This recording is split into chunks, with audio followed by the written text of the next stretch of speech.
اعوذ باللہ من الشیطان الرجیم بسم اللہ الرحمن الرحیم الحمد للہ رب العالمین والصلاة والسلام علی سیدنا و نبینا و حبیب قلوبنا ابی القاسم محمد صلی علی محمد وعلی محمد وعلیہ الطیبین الطاہرین المعصومین ولعنۃ اللہ علی اعدائہم اجمعین اما بعد فقد قال اللہ تعالی فی القرآن المجید بسم اللہ الرحمن الرحیم افلا یتدبرون القرآن ام علی قلوب اقفالها درود بھیجے بر محمد وعلی محمد۔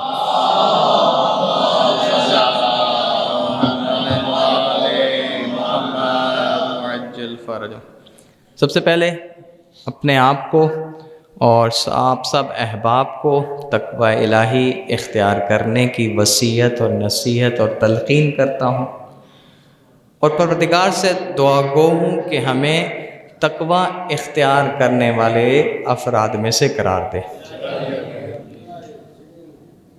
آپ کو معلوم ہے ماہ مبارک کے رجب یہ بہت ہی بافضیلت مہینہ، جس میں جیسے اس کے آغاز ہی میں امام محمد باقر علیہ السلام اللہم صلی اللہ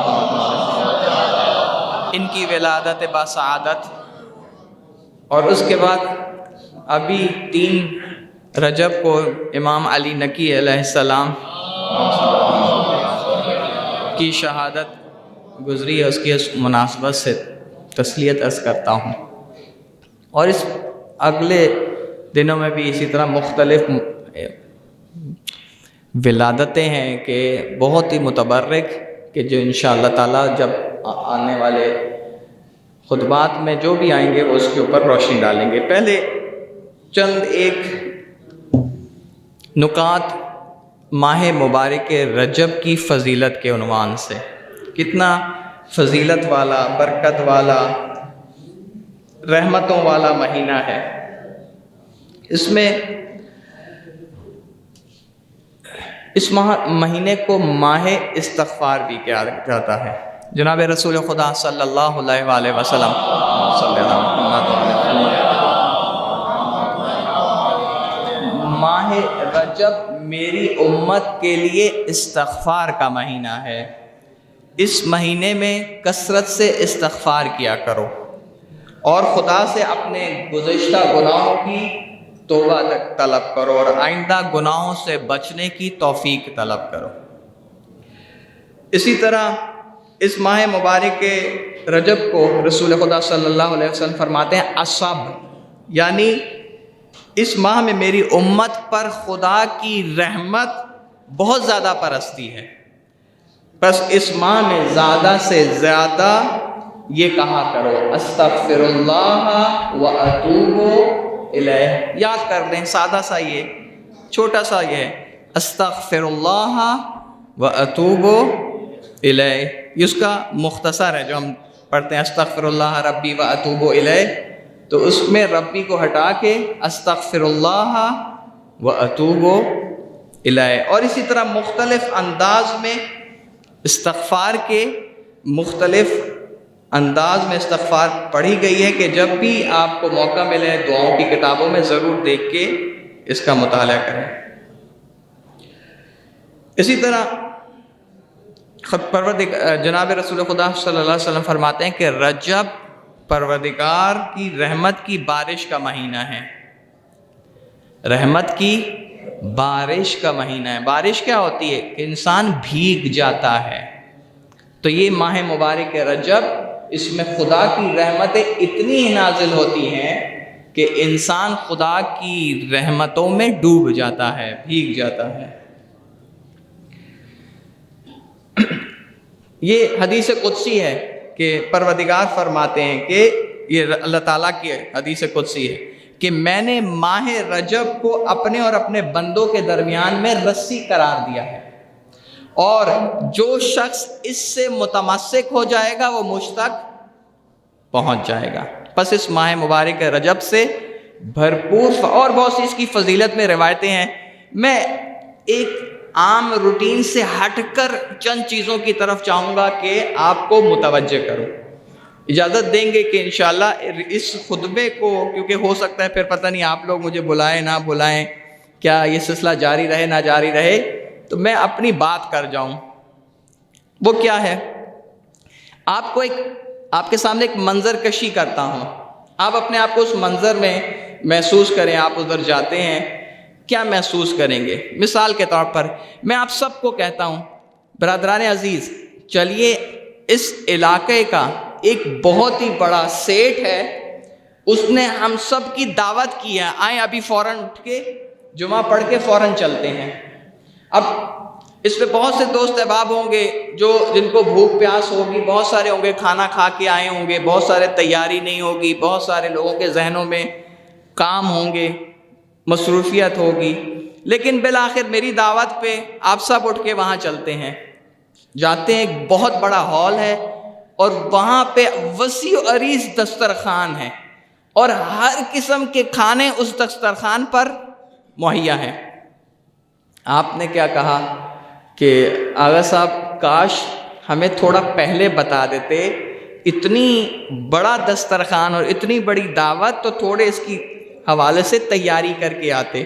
پھر وہاں پتہ چلتا ہے کہ یہ جو سامنے ہال ہے اس کے اوپر ایک طبقہ ہے اور اس کے اوپر کئی اور طبقے ہیں، لیکن اوپر والے طبقے پر صرف اس کو جانے کی اجازت ہے کہ جو نہا دھو کر آیا ہے، جو بغیر نہائے دھوئے آ گیا ہے اس کو جانے کی اجازت نہیں ہے۔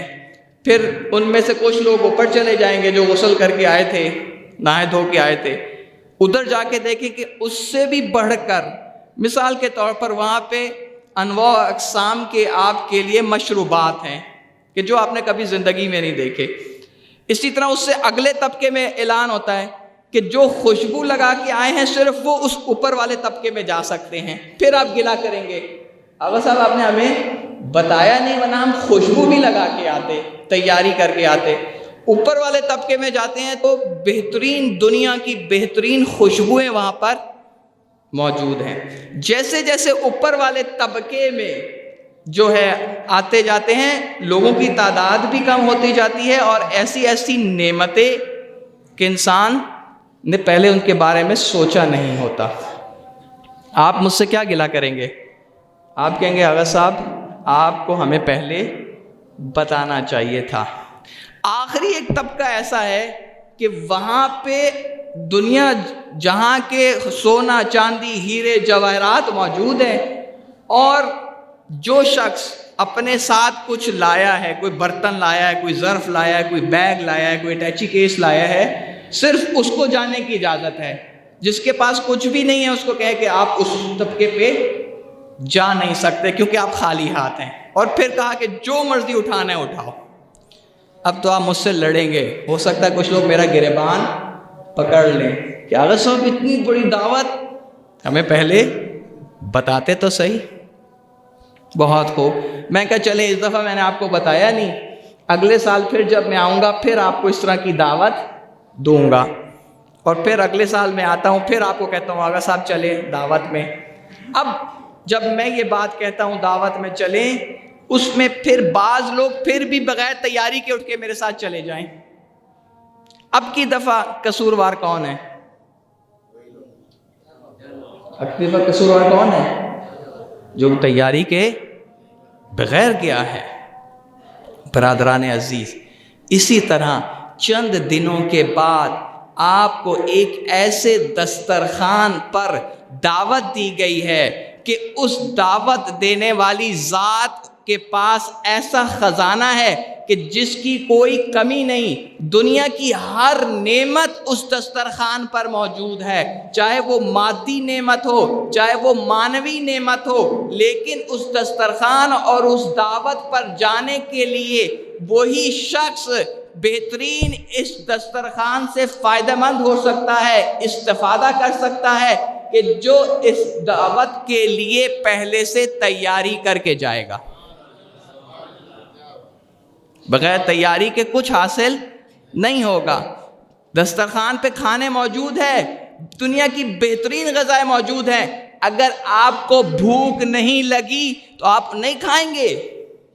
آپ کو اگر سیراب ہو چکے ہیں، آپ کو پیاس نہیں لگی، پیٹ اور شکم آپ کا بھرا ہوا ہے، اور پھر آپ کے سامنے دنیا کا بہترین مشروب بھی پیش کیا جائے، آپ پینے کے لیے تیار نہیں ہوں گے،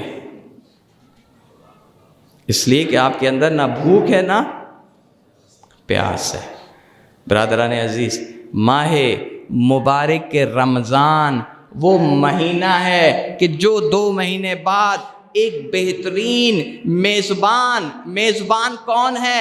خدا کی ذات ہے، اور وہ دعوت دے رہی ہے اپنے مومنین کو، مسلمین کو، آؤ میں نے تمہارے لیے ہر قسم کی نعمتوں کا دسترخوان تیار کر رکھا ہے، لیکن اس دسترخوان سے صرف وہی بہرہ مند ہو سکے گا کہ جو اس دعوت کے لیے پہلے سے تیاری کر کے آئے گا۔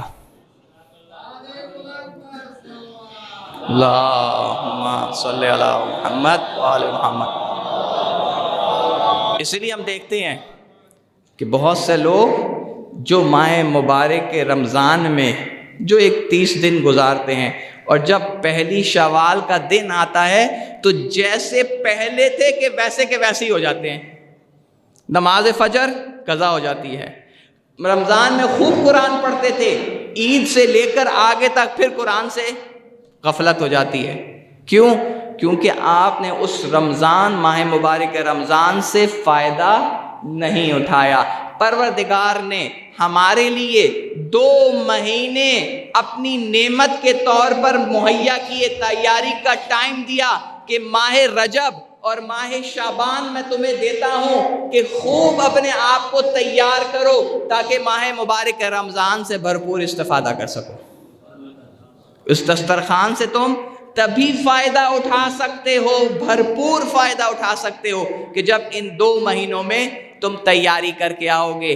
تمہارے سال بھر میں تمہارے اوپر گناہوں کی، تمہارے اوپر معصیتوں کی غلاظت چڑھ چکی ہے، جاؤ توبہ کے ذریعے سے، استغفار کے ذریعے سے، روزے کے ذریعے سے اپنے آپ کو، اپنے گناہوں کو دھو ڈالو، اور گناہوں کے دھو ڈالنے کے ساتھ اپنے اندر پیاس اور بھوک کو پیدا کرو، تاکہ جب خدا کے دسترخوان پہ جاؤ تو تمہیں بھوک بھی لگی ہو، تمہیں پیاس بھی لگی ہو، تمہارے اندر اس دسترخوان سے استفادہ کرنے کی تڑپ بھی موجود ہو، تاکہ اس 1 مہینے میں تم محروم نہ رہ جاؤ۔ اور یہ مہینہ ماہ مبارک رمضان، اس کے لیے اللہ تعالیٰ نے ہمیں کون سے 2 مہینے دیے؟ ماہ رجب اور ماہ شعبان۔ اسی لیے ماہ رجب کے اعمال دیکھیں، استغفار کرو، توبہ کرو، روزہ رکھو، تاکہ تمہارے وہ گناہ جھڑیں، تمہارے اندر سے وہ جو غلاظتیں ہیں گناہوں کی وجہ سے، تو تمہارے دل پر غفلت کے پردے پڑ چکے ہیں، گرد و غبار ہے، یہ صاف ہو جائے، تاکہ تم اپنی آنکھوں سے خدا کی رحمتوں کو کی بارش کی شکل میں نازل ہوتا ہوا دیکھو۔ جی برادران عزیز، جناب رسول خدا صلی اللہ علیہ وسلم کی حدیث ہے، جناب رسول خدا فرماتے ہیں کہ اے مومنوں، اے انسانوں، تم کیونکہ فضول باتوں میں اور فضول چیزوں میں اپنے ذہنوں کو گھما کے رکھتے ہو، زبان سے فضول باتیں ادا کرتے ہو، کانوں سے فضول باتیں سنتے ہو، یہ میں اپنے الفاظ میں بیان کر رہا ہوں، تو تمہارے دلوں پر پردے پڑ جاتے ہیں۔ اگر تم اپنے آپ کو فضول باتیں کرنے سے اور فضول باتیں سننے سے اور فضول باتیں سوچنے سے اپنے آپ کو بچا کے رکھو تو تم بھی وہی کچھ دیکھو جو میں دیکھتا ہوں۔ اور یہ 2 مہینے ماہ رجب اور شعبان ہمارے ہاتھ سے جانے نہیں چاہیے، بھرپور تیاری کرنی ہے، اور اس تیاری میں، اس دسترخوان میں ہمیں بھوک بھی رکھنی ہے، ہمیں پیاس بھی رکھنی ہے، اور ہمیں وہ ظرف بھی لے کے جانا ہے کہ جس ظرف کے تحت ہم اس سے بھرپور فائدہ اٹھا سکیں۔ وقت کم ہے ورنہ میں تفصیل سے بتاتا، بس ایک جو اس ماہ مبارک رجب میں بہت سی دعائیں، ایک دعا ہے اس کے صرف ابتدائی چند جملوں کی طرف آپ کو متوجہ کروں گا کہ اس میں ہو کیا رہا ہے، کس طرف توجہ دلائی جا رہی ہے، تاکہ تم آمادہ ہو جاؤ، تیار ہو جاؤ۔ کس طرح تیاری کروائی جا رہی ہے؟ درود بھیجیں پر محمد والے محمد۔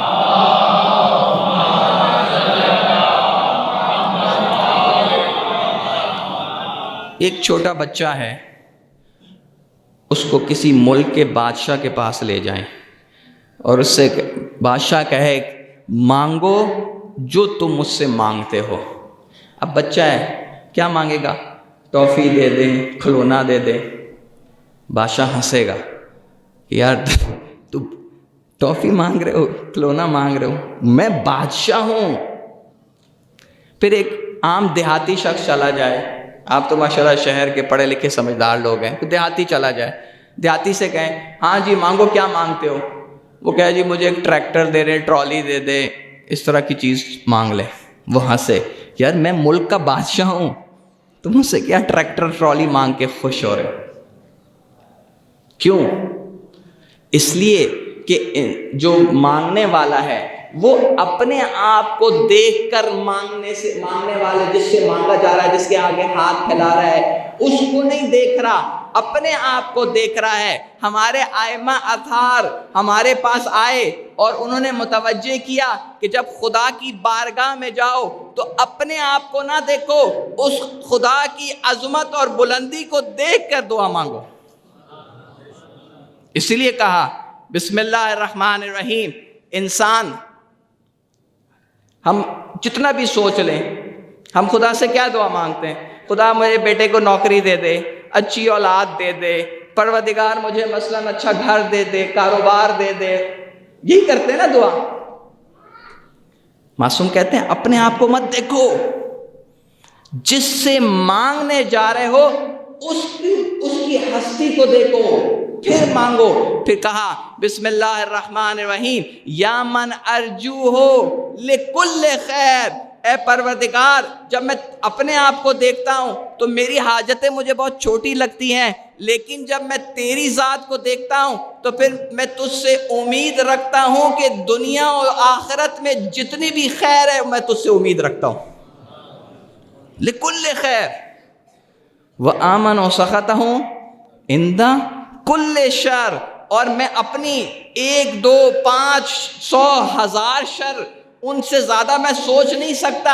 مجھے تو یہ بھی نہیں معلوم کہ شر ہوتا کیا ہے، کون کون سی چیزیں میرے لیے شر ہے، لیکن اگر میں اپنی ذات کو دیکھوں گا تو 5 10 100 1000 شر سے زیادہ سوچ نہیں سکتا، لیکن تیری ذات کو دیکھ کر کہوں گا کہ جتنے بھی شر ہے پروردگار مجھے اس سے امن عطا کروا۔ یا من ارجوہ لکل خیر وآمن وسخطہ کل شر۔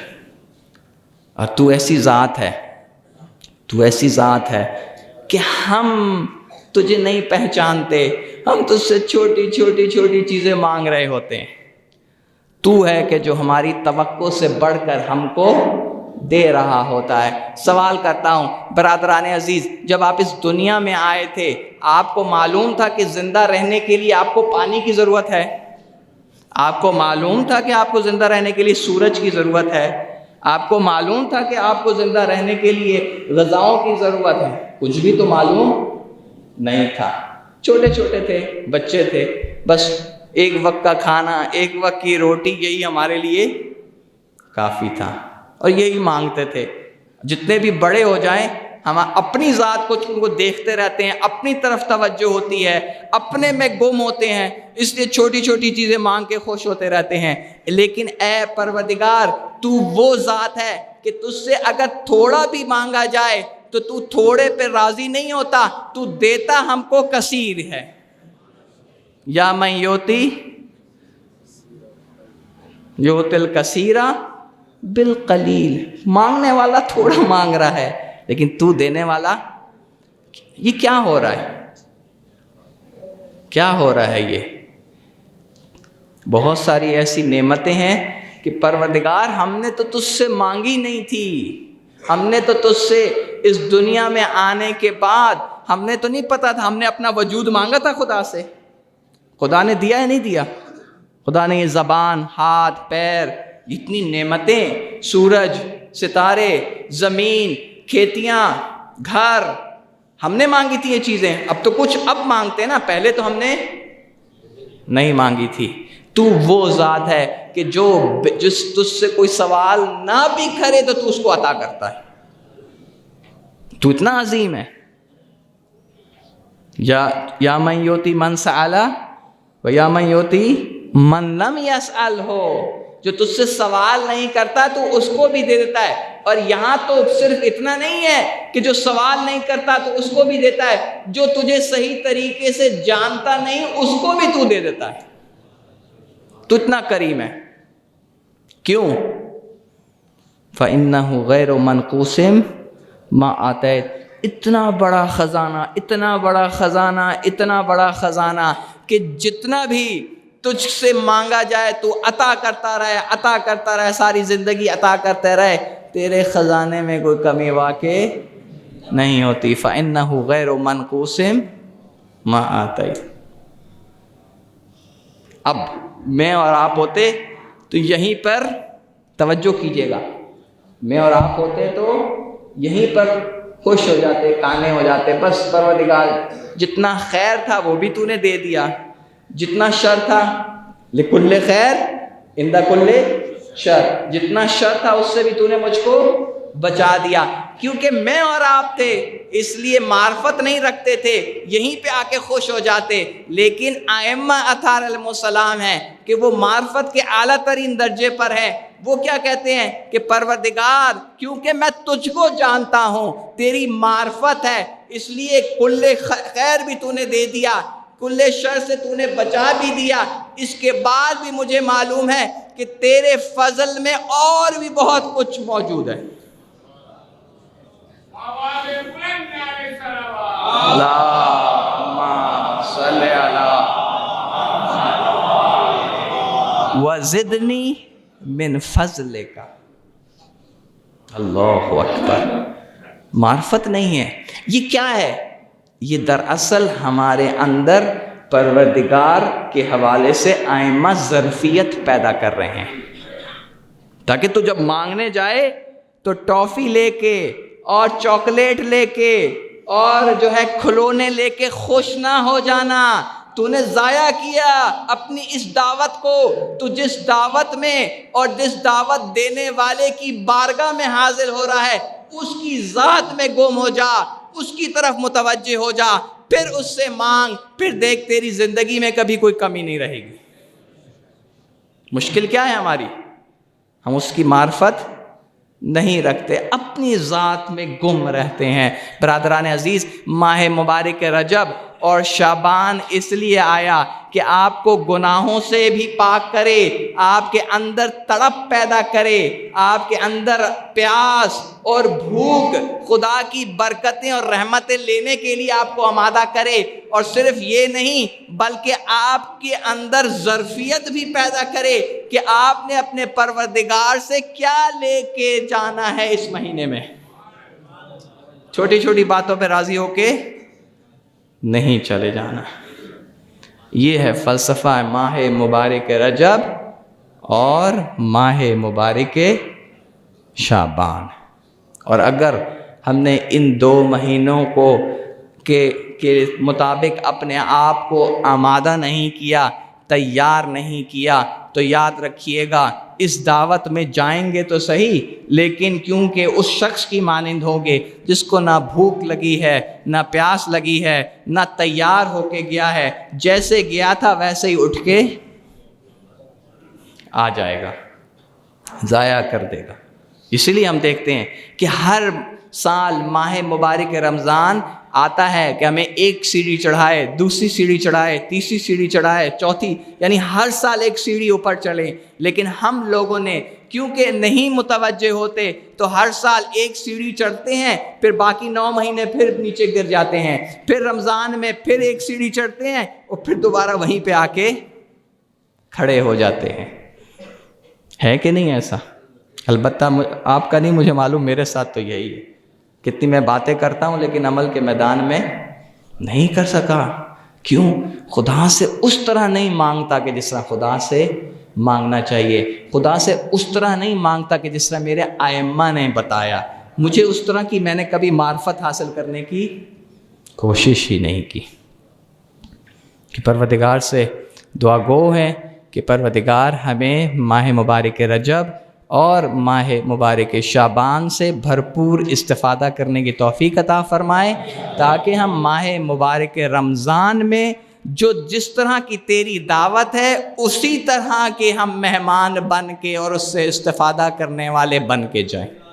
بسم اللہ الرحمن الرحیم، انا اعطیناک الکوثر فصل لربک وانحر ان شانئک هو الابتر۔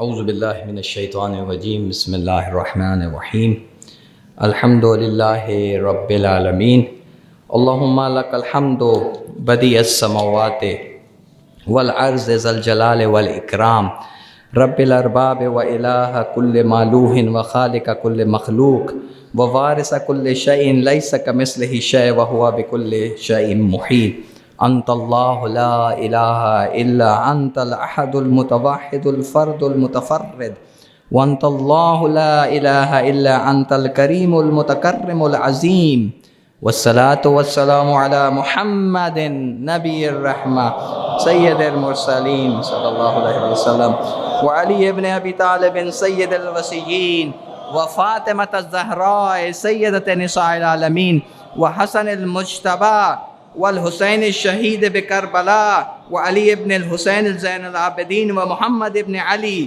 وجعفر ابن محمد، وموسیٰ ابن جعفر، وعلی ابن موسیٰ الرضا، ومحمد ابن علی الجواد، وعلی ابن محمد السراج، والحسن ابن علی سید الاوصیاء المنتجبین، والخلف القائم المہدی المنتظر، الحجت بعد آبائی علی خلقک، المعدی النبیک ووارث علم الماضین من الوصیین الذی ببقائہ بقیت الدنیا وبیمنہ رزق الورا وبوجودہ ثبتت الارض والسماء وبہ یملأ اللہ الارض قسطا وعدلا کما ملئت ظلما وجورا وعجل لنا اللہم ظہورہ انہم یرونہ بعیدا ونراہ قریبا برحمتک یا ارحم الراحمین۔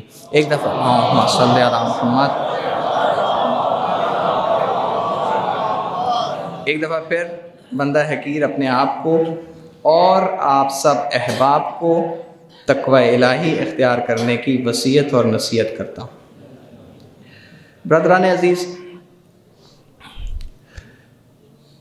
جمعے کے خطبے کا ہدف یا جمعے کا نماز جمعے کا ہدف اور مقصد یہ ہے کہ آپ کو روٹین کی جو زندگی ہے اس سے آپ کو جھنجھوڑا جائے، روٹین سے ہٹایا جائے، متوجہ کیا جائے۔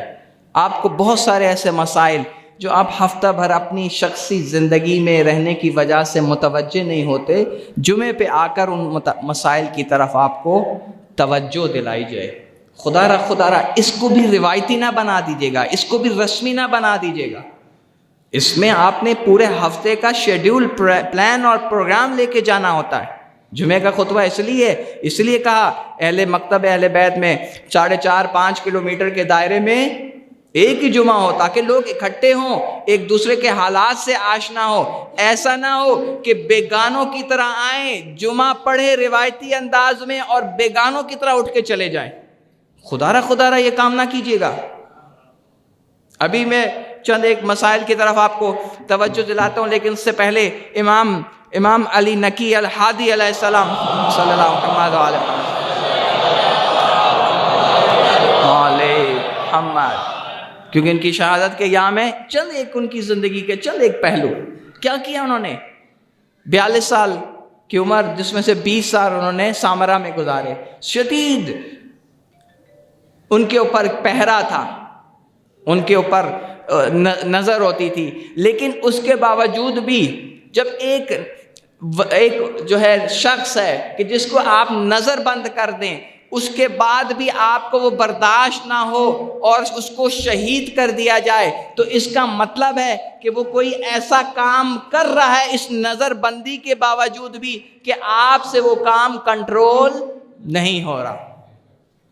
اور وہ کام کیا تھا؟ وہ تشیع کی مضبوطی تھی، وہ نیٹ ورکنگ تھی، وہ آپس میں عالم اسلام میں تشیع تک ان کی مسائل کا حل کسی ذریعے سے پیش کرنا تھا۔ سامرا میں بلا کے وہ یہ سمجھا کہ امام ہادی کو نظر بند کر کے اپنی نظروں کے سامنے رکھ کے ان کی سیاسی اور اجتماعی فعالیتوں کو روک دے گا، تو ایسا نہ ہوا۔ اس کے برعکس سامرا میں امام ہادی کے آنے کی وجہ سے بہت سارے اپنے مومنین وہاں پر آئے، تقیہ کی حالت میں رہے، اور امام سے خفیہ رابطہ قائم کرنے کے بعد رے میں، قم میں اور اس کے علاوہ دیگر اسلامی علاقوں میں کہ جہاں یمن میں، کہ مدینہ میں، کہ جہاں پہ تشیع کی جو افراد موجود تھے ان سے نہ صرف ائمہ کو مربوط کیا، امام سے مربوط کیا، بلکہ ان کے جو ہے فردی اور اجتماعی مسائل کا حل بھی پیش کیا۔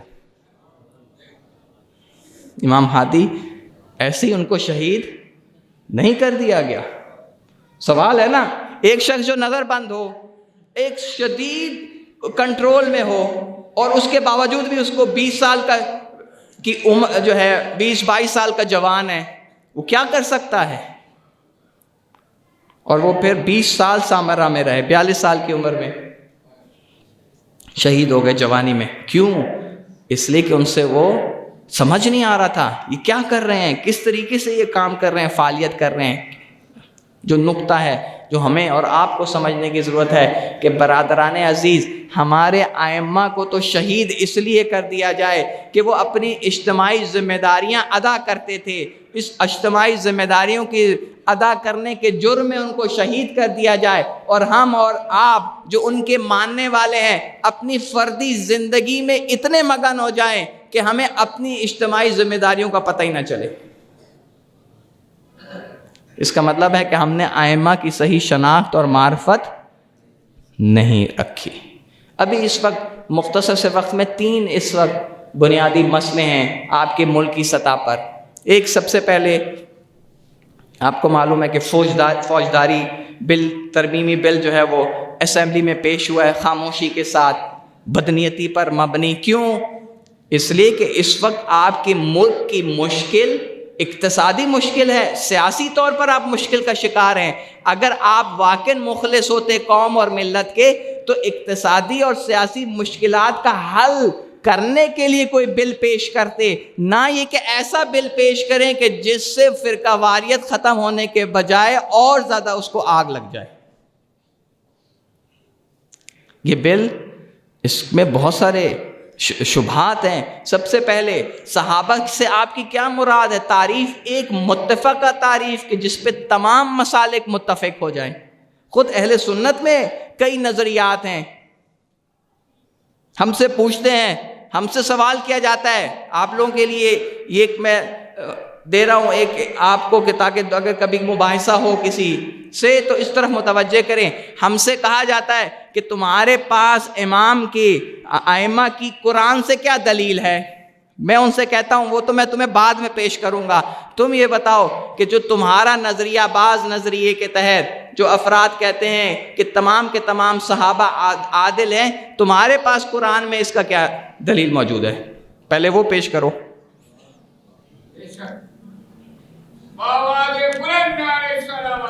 اللہم صلی علی محمد وعلی محمد۔ پس کا مت اس بل میں صحابہ کی تعریف مشخص نہیں ہے، اختلاف ہے۔ اسی طرح اس بل میں جو ہے ایک دفعہ آپ جو ہے ایک علمی مباحثہ کرتے ہیں، تاریخی حقائق بیان کرتے ہیں، ایک دفعہ نعوذ باللہ آپ کسی کی توہین کرتے ہیں۔ زمین آسمان کا فرق ہے۔ میں اگر یہ جنگ جمل کے واقعات بیان کرنا شروع کر دوں، جنگ صفین کے واقعات بیان کرنا شروع کر دوں، تو میں تاریخی حقائق بیان کر رہا ہوں، میں کسی کی توہین نہیں کر رہا۔ اس بل میں مشخص نہیں ہے۔ کتنی سکم ہے اس میں، پھر اسی طرح ہمارے نزدیک آپ کو معلوم ہونا چاہیے اس وقت ہمارا رسمی مکتب اہل بیت کا رسمی نقطہ نظر جو مجتہدین دیتے ہیں وہ ہوتا ہے، جو عام عالم اور ذاکر اٹھ کے ممبر پہ آ کر بیان کر دے وہ رسمی ہماری رائے نہیں ہوتی۔ تو نقطہ نظر جو رسمی ہمارا مکتب اہل بیت کا ہے، چاہے آیت اللہ سستانی ہو، چاہے رہبر معظم انقلاب ہو آیت اللہ خامنہئی، رہبر فرماتے ہیں کہ ہمارے نزدیک اہل سنت کے مقدسات کی توہین کرنا حرام ہے، بات ختم۔ یہ ہمارا رسمی ہے، ہمیں اجازت ہی نہیں ہے، جائز نہیں ہے کہ اہل سنت کے مقدسات کی توہین کریں، یہ وہ رسمی ہے، اس کے بعد کسی بل کی ضرورت رہتی نہیں ہے۔ لیکن تم چند ذاکروں کو، جو کہ ہمیں معلوم ہے سارے ذاکر ایسے نہیں ہیں، سارے علماء ایسے نہیں ہیں، چند ایک ذاکر کہ جو ہمیں معلوم ہے کہ پیچھے سے تم لوگ ہی ان کو فنڈ دیتے ہو اور تم ہی ان کو کہتے ہو کہ ایسی باتیں کرے تاکہ تفرقہ ہو اور تمہارا بازار گرم ہو، تمہاری جیبیں گرم ہو، تو ان لوگوں کے موقف کو معیار بنا کر پورے مکتب اہل بیت کے موقف کی طرف لے آتے ہو۔ ایسا نہیں ہے۔ اور جو بھی آپ میں سے، آپ سب کی ذمہ داری ہے قاطعیت سے کھڑے ہوں، جا کے کہیں کہ ہمارا موقف وہ ہے کہ جو ہمارے مجتہدین کا موقف ہے، ہمارا موقف وہ ہے کہ جو ہمارے ولی فقیہ کا موقف ہے، باقی اگر کوئی کہتا ہے تو اس کی اپنی ذاتی شخصی رائے ہے، اس سے ہمارا کوئی تعلق نہیں ہے۔ اور کانفیڈنس کے ساتھ، اعتماد کے ساتھ آپ بات کریں۔ یہ رہبر معظم انقلاب کہتے ہیں تقیہ کا دور ختم ہو چکا ہے، اب تقیہ کا دور نہیں رہا۔ یہ ایک مسئلہ۔ دوسرا مسئلہ، ڈی آئی خان میں پھر سے ہمارے ایک ہی ہفتے میں جو ہے 2 جوانوں کو شہید کر دیا گیا، ناقابل برداشت ہے یہ۔ اور وہ جو ہے مسئلہ اس کی مذمت بھی ہے شدت کے ساتھ، لیکن برادران عزیز اس میں ہمارے کندھوں پر بھی ذمہ داری عائد ہوتی ہے، اور میں مجرم ہوں اگر آپ کو میں یہ ذمہ داری کی طرف متوجہ نہ کروں، صرف مذمت کر کے نعرے لگا کے شور مچا کے اٹھ کے چلا جاؤں کافی نہیں ہے۔ اس وقت ضرورت ہے آپ جوانوں کو یہاں پہ جو موجود ہیں، ضرورت ہے کہ آپ لوگ آئیں، اسمبلیوں میں آئیں، آپ لوگ حکومتی اداروں میں آئیں۔ کس نے کہا یہ ملک ہمارا ہے، پاکستان کے ہم محب وطن شہری ہیں۔ کوئی اگر پاکستان میں ہو سکتا ہے کسی کی حب وطنی پر شک کیا جا سکے، لیکن مکتب اہل بیت کی حب الوطنی پر شک نہیں کیا جا سکتا۔ ہمارے درمیان دہشت گرد موجود نہیں ہیں، ہمارے لوگ جا کے مسجدوں میں جا کے اپنے جسم سے بم پھاڑتے نہیں اپنے آپ کو بم باندھ کر۔ ہم حب وطن پاکستانی ہیں، اور اگر کوئی ہمارے حب الوطنی پر، یاد رکھیں اس بات کو آپ لوگوں تک پھیلائیں، جن جوانوں کو میں خطاب کر کے کہتا ہوں سوشل میڈیا پہ یہ بات کریں، جو پاکستانی میں ہمارے مکتب اہل بیت سے تعلق رکھنے والوں کی حب الوطنی پر اگر کوئی انگلی اٹھائے تو اس کا مطلب ہے کہ اس کی حب الوطنی مشکوک ہے۔ ہم پاکستان کے پرامن شہری ہیں، ہم محب وطن پاکستانی ہیں، یہ ملک ہمارا ہے۔ ایسے نہیں ہو سکتا کہ ہم اپنی باغ دوڑ جو ہے وہ غیروں کے ہاتھوں میں، دشمنان اسلام کے، دشمنان پاکستان کے ہاتھ میں دے دیں۔ آئیں جوان، اس پروگرام کے بعد بیٹھیں، اس جمعے کے بعد بیٹھیں، میں بتاتا ہوں، میں رائے حل دیتا ہوں کہ کیا کیا جا سکتا ہے۔ آئیں، اپنی ذمہ داری کا احساس کریں۔ اسی طرح ہمارے اس وقت پہلے سے زیادہ بہت زیادہ ضرورت ہے وحدت کی، وحدت بھائی چارے کی، اتفاق اور اتحاد کی۔ کس نے کرنا ہے؟ نہ کہیں کہ تو فلاں مولانا صاحب کا مشکلہ ہے، فلاں کا مسئلہ ہے۔ بھائی تم اپنے اندر سے تو پہلے تفرقہ ختم کرو، اور اس مسجد میں اگر خدا نہ خواستہ آپس میں اتفاق اور اتحاد نہیں ہے تو آج بیٹھ کے اس کو حل کر کے جاؤ۔ کیوں نہیں کرتے؟ یہ میری اور آپ کی ذمہ داری ہے۔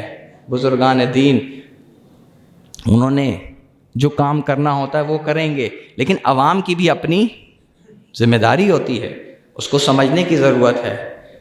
نہ ہو کہ بیگانوں کی طرح آئیں اٹھ کے چلے جائیں. جو صاحب اثر افراد ہیں، جو مؤثر افراد ہیں، بیٹھیں جمعے کے بعد آپس میں بیٹھے اپنی کمزوریاں دیکھیں، اپنی مشکلات دیکھیں اور اس کے بعد اس کا حل پیش کریں. کیوں نہیں ہو سکتا من حیث القوم؟ اپنی قوم کو اپنے پاؤں پہ کیوں نہیں کھڑا کر سکتے؟ کر سکتے ہیں. صرف ایک قدم آگے بڑھنے کی ضرورت ہے.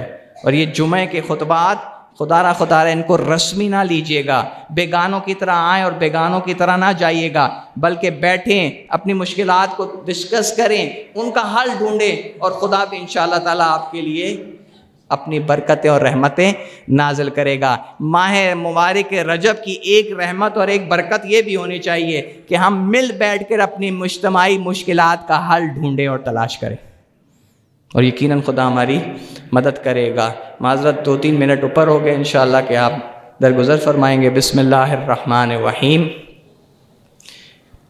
والعصر ان الانسان لفی خسر الا الذین آمنوا وعملوا الصالحات وتواصوا بالحق وتواصوا بالصبر.